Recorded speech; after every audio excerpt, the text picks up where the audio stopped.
And what's been so nice, we've had a young audience out there, you know, like proper young.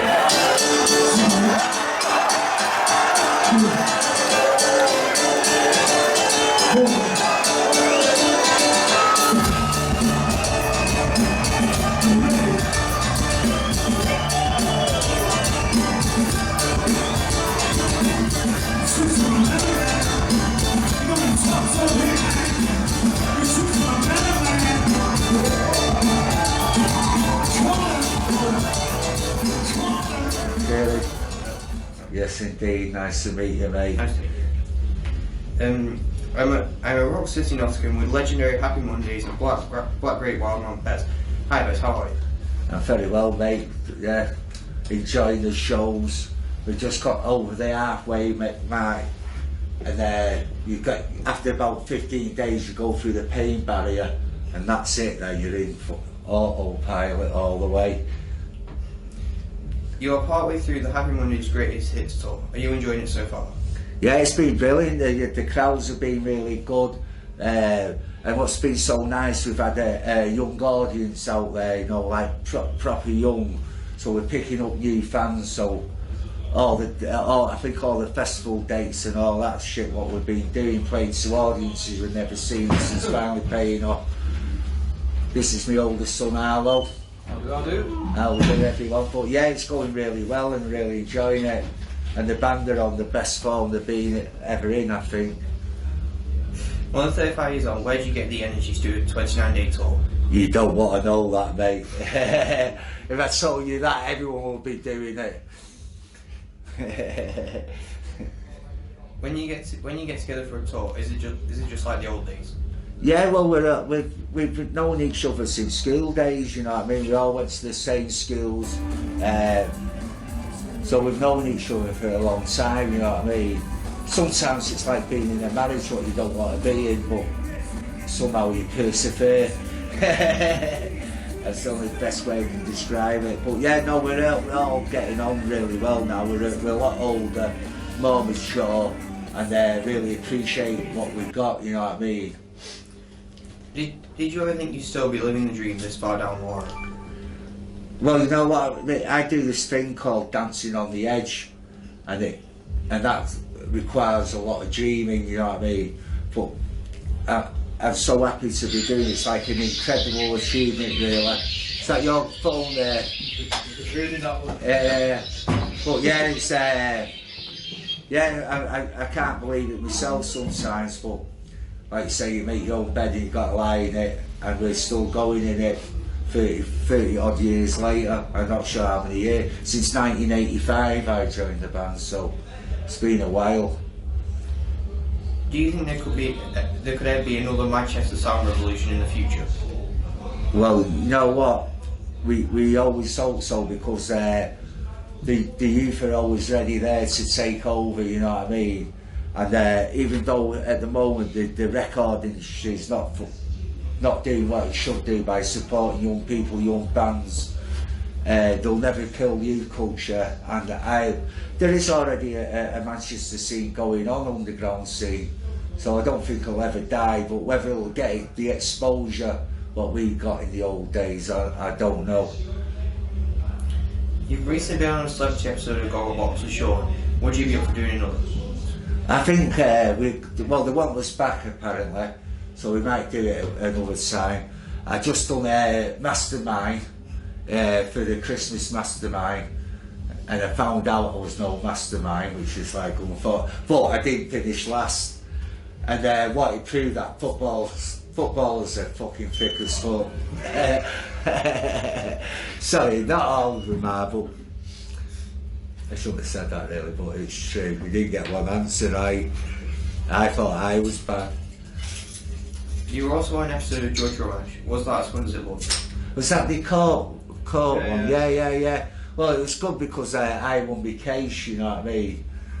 But I think I've done it because I had a nice smile and waved at everyone. Always works.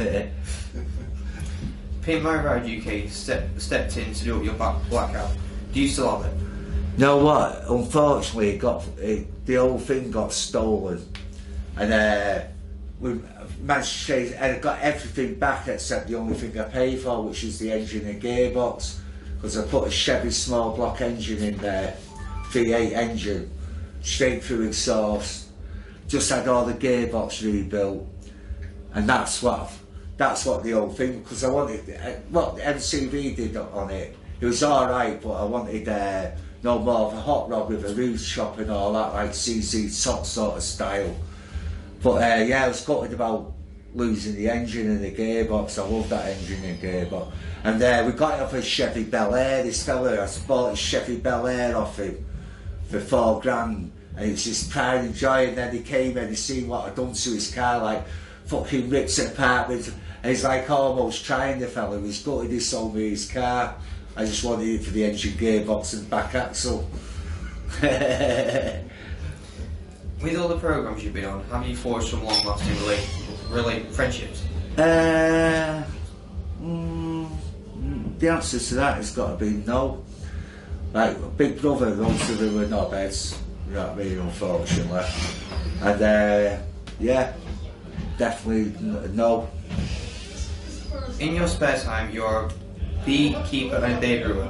Have you thought about bringing your own range of honey beer, maybe something like Bez's bee beer? Yeah, well, we tried that out once, and because we've got this machine at home what does 45 litres, and when you, because we did get a 20,000 litre ordering for it, and because the way we do it, it's like bottle conditioned and all that shit, and we can only do 45 litres at a time, so me and my mate started brewing. I said only 19,945 litres to go.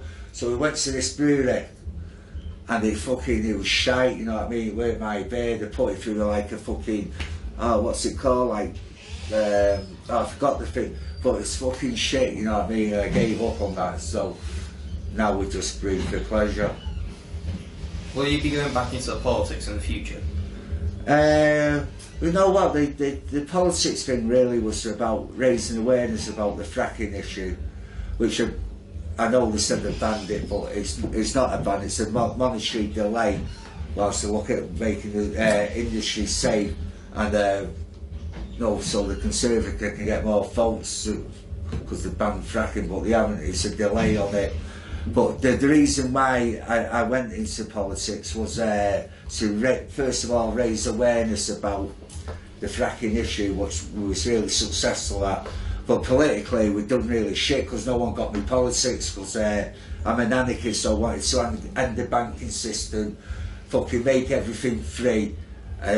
So I was getting all the socialists, because I'm giving it all the commie cunts calling me like socialist fucking knobheads, you know what I mean? So I was getting all them coming up to me telling me how disappointed they were in me because I was giving the social ideal fucking loads. Then I was getting I was getting death threats of the right wing, which was pretty funny because I walked in the booze where I was getting death threats on me with all set and me pamphlet, and I walked in all, they was smacking one and all that. They couldn't believe I walked into the boozer, you know what I mean? And ended up having a big long chat with him, you know what I mean? But I got out of there alive. But I didn't tell him my missus is half Iranian. There could have been a nail in the coffin, that one. Lastly, will you give me a Bez masterclass on the maracas sometime? Yeah, well, there they are. Pick them up, mate. Give it a go. I'll hold your phone for you. Stand up. Get a pair of maracas in your hand. You know 1, 2, 3, 4, don't you? Yeah. Well, and then double time it. Go 1, and you've got to shake your head and dance at the same time. So it's in the body, not just the arms. Come on, you can do it. Go on, there you. Come on, you can do it. 1, 2, 3, 4. Now dances on. Come on, mate. You asked for the masterclass and did it, didn't you? You did well there, mate. It takes some getting used to dancing and shaking at the same time. There's your phone back. Thank you for your time.